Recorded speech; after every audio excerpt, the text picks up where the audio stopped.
Sir नमस्कार। नमस्कार sir जी। Sir क्या नाम है आपका? मेरा नाम बाबूराव आवलेकर है। सर कहाँ से आए हैं आप? मैं सुहागपुर से आया हूँ सर।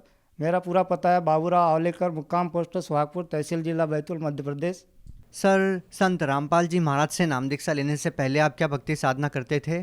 सर जी शुरू में तो मैं, जब से मेरे को होश आया, जब से मैं हनुमान जी की भक्ति करता था। शुरू में जैसा मैं इतना भक्तिवान हो गया था कि यानी गांव का सारा चंदा जमा करके हनुमान जी के मंदिर के आसपास साफ़ सफाई करना, खपरे उपरे वहाँ छाना, तो उसके आधार से मैं बहुत लीन हो गया था। तो मैं सुंदरकांड मेरे को पूरा याद था। तो मैं हनुमान जी की साधना करता था, पूजा करता था सर जी मैं। और उसके बाद में फिर थोड़ा सा मैं होशियार हुआ, यानी थोड़ा ज्ञान आया। तो हमारे बड़े पिताजी थे वो भी गुरु भेष में रहते थे, तो मैंने उनसे नाम दीक्षा ली थी। तो उनने नाम दीक्षा में मेरे को ओम नाम दिया था सर जी। तो ओम नाम की मैं साधना करता था। आपके जो भाई है क्या उनको गुरु पद पर रहने का और गुरु दीक्षा देने का अधिकार है? जी नहीं। फिर भी आपने उनसे नाम दीक्षा ली? जी। फिर क्या हुआ? सर जी फिर धीरे से फिर हमको ये नॉलेज हुआ कि भाई जब तक के ज्ञान नहीं हो साचा, तब लगे गुरु करो 10 पाचा। फिर हमने आगे की ओर ये बताया। तो कुछ गांव के लोग मथुरा गए हुए थे। तो मथुरा में जब हम सत्संग में बैठते थे गांव में, तो कुछ लोग जब सत्संग आखिरी कगार पे होता था वो ध्यान भजन करने लगते थे। तो हमको कह दिया जाता था भाई आप थोड़ी देर हट जाओ, क्योंकि हम ध्यान भजन कर रहे हैं, या तो बाहर हो जाओ, कहीं भी टाइम पास कर लो। तो वो क्या करते थे, चादर ओढ़ के कान में उंगली डाल के और वो कुछ ध्यान भजन करते थे। तो हमारे समझ में इन्हें कि भाई ये कर क्या रहे हैं, ये क्या क्या चीज़ है ये भक्ति साधना। तो हमारे दिल में ये उमंग हुआ कि हमको भी और कोई गुरु से नाम लेना चाहिए। तो हमको प्रेरणा हुई। तो फिर हम 1992 में मैं मथुरा गया और वहाँ से जय गुरुदेव जी से हमने नामदान लिया। तो जब नामदान लिया तो उनने हमको नाम दिए निरंजन, ओम, रारंग, सोहम और सतनाम। अब जब ये नाम दिया तो इनकी साधना हमने की 2017 तक के, ये 92 से लेके 2017 तक के जय गुरुदेव की साधना की। फिर धीरे धीरे पता चला, हम वहाँ सत्संग में जब मथुरा जी गए, वहाँ पे भी सत्संग सुना। तो जय गुरुदेव के बगल में एक उनका एक भक्त बैठा रहता था, वो घट रामायण पढ़ के बताता था।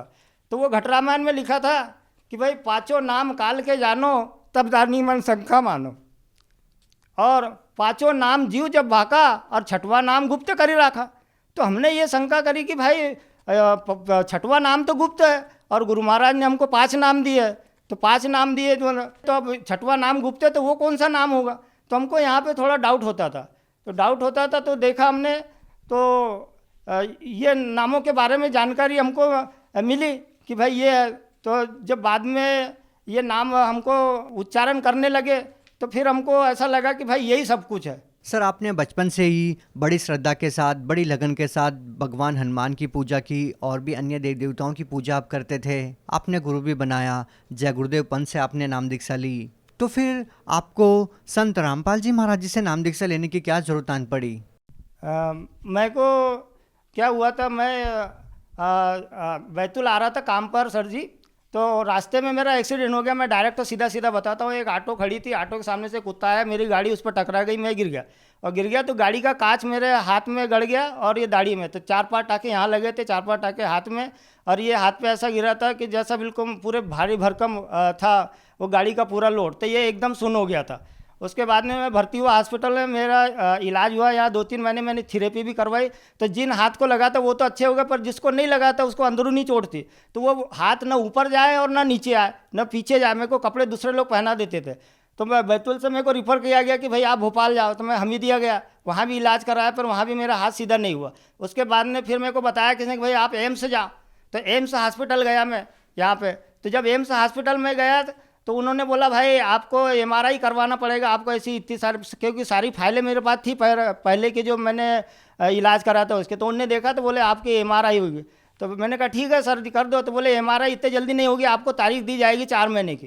तो मैंने कहा ठीक है भाई दे दो। तो डॉक्टर के पास गया तो उन्हें बोले 4 महीने तक तेरा हाथ तो पूरा ऐसा हो जाएगा जो बेकार हो जाएगा। तो ऐसा कर 5-6 हज़ार में यहाँ प्राइवेट में यानी MRI करा ले। तो सर जी मेरे पास पैसे नहीं थे। तो मैंने कहा सर जी मैं तो नहीं करा सकता, आप तारीख दे दीजिए।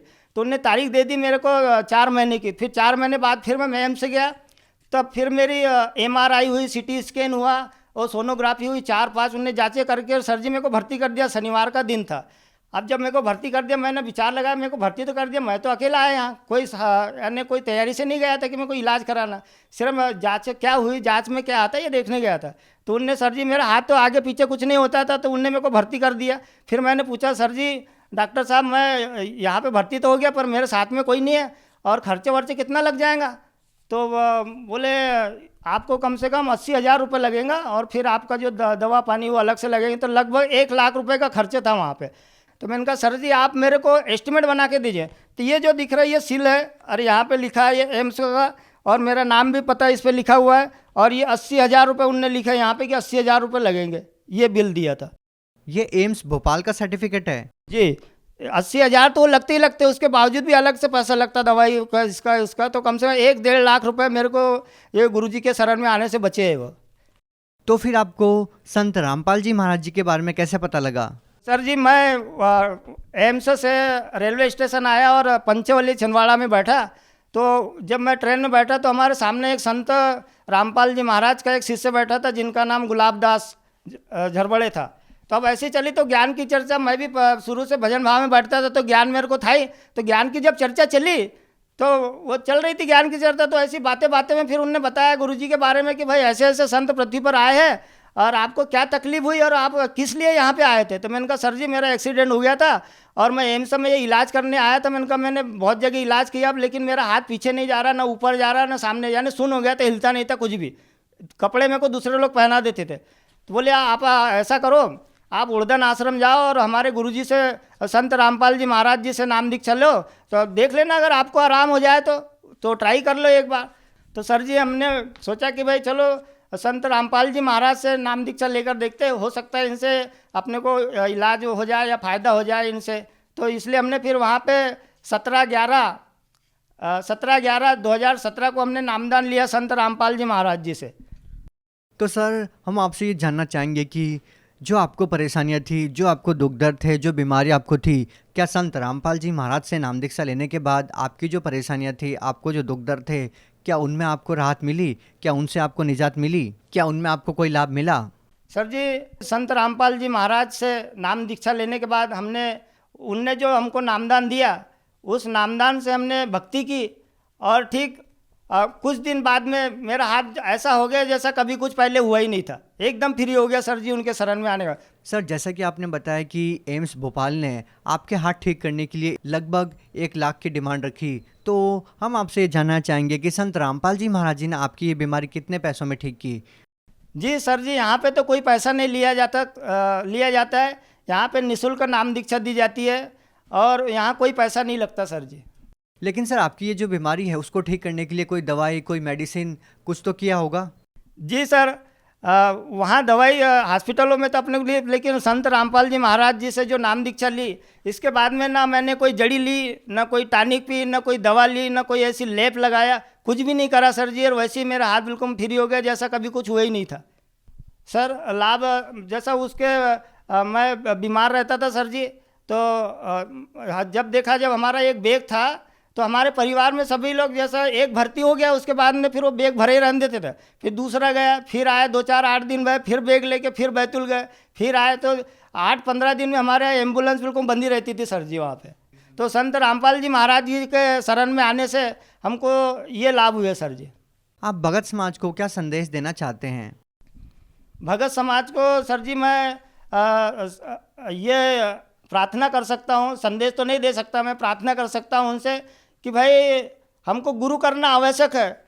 तो जैसे हमें इस संसार में जब आए तो हर जगह पुरावा आता है कि भाई गुरु के बिना कुछ नहीं हो सकता, गुरु बिना भाव निधि तर, ये रामायण का उदाहरण है कि गुरु बिना भाव निधि तर ही न कोई, चाहे गुरु बिरंची सम होई, तो हमको गुरु करना पड़ेगा। अब गुरु तो हम कर लेते, जैसे हमने जय गुरुदेव जी को गुरु किया था, अब गुरु किया, उनने 5 नाम दिए, लेकिन वो घट रामायण में लिखते किए तो अब 6वां नाम तो और कोई, इसलिए हमारे संत रामपाल जी महाराज ने कबीर साहब के इसमें से बताया कि राम राम सब जगत बकाने और आदि राम कोई बिरला जाने, तो हमको वो राम की खोज करना पड़ेगा। तो वो कौन बताएंगा हमको? तत्वदर्शी संत बताएंगा जो सदगुरु होगा। गुरु तो हमने बहुत किए, लेकिन अब हमको सदगुरु करना पड़ेगा।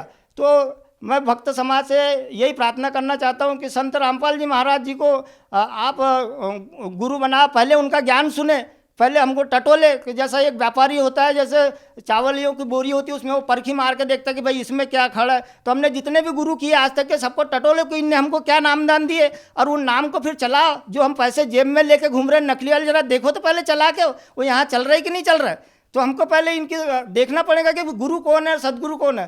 तो हमको संत रामपाल जी महाराज ने पूर्ण ज्ञान दे दिया इस पृथ्वी पर। उनके बराबर मैं तो दावे के साथ कह सकता हूँ कि उनके बराबर इस पृथ्वी पर आज कोई संत नहीं है, क्योंकि उन्होंने सबके झोले न से खंगाल के उबड़ के बता दी कि कौन गुरु को क्या नाम दे रहा है। आप संत रामपाल जी महाराज जी के शरण में आइए और अपना कल्याण कराइए। अगर कोई व्यक्ति संत रामपाल जी महाराज से नाम दीक्षा लेना चाहता है तो वो उनसे नाम दीक्षा कैसे प्राप्त कर सकता है? सर जी, संत रामपाल जी महाराज जी के सत्संग यूट्यूब पे और बहुत से इस पे आते हैं सत्संग उनके, तो आप उनके सत्संग सुन सकते हैं। और उससे उन पे पीली पट्टी चलती है तो उस पर अपने नामदान केंद्र का पता लिखा रहता है, तो वो आप फ़ोन करके और वो पट्टी पे नामदान केंद्र से पता। आप गुरुजी ने तो हमारी इतनी दया कर दी, पहले तो हमको हिसार जाना पड़ता था, लेकिन अब उनके दया से हमको हर ज़िले में उन्होंने नामदान केंद्र खोल दिए। हम तो तरसते थे कि हम हिसार हरियाणा कैसे जाएंगे, हमने कभी देखा नहीं था, लेकिन अब गुरुजी ने ऐसी दया कर दी कि आपको घर बैठे नामदान दे रहे हैं। ये समझ लो कि अपने ही ज़िले में आप नामदान, उस पट्टी के ऊपर फ़ोन नंबर है, उस पर नंबर लगाओ, उनसे पूछो कि भाई हम यहाँ रहते हैं तो हमको ये नामदान लेना है तो कहाँ लेना पड़े, तो वो आपको सारी जानकारी उस फ़ोन नंबर से मिल जाएंगी। इस प्रकार से आप संत रामपाल जी महाराज जी से नाम दीक्षा ले सकते हो। बहुत बहुत धन्यवाद। धन्यवाद। सत साई।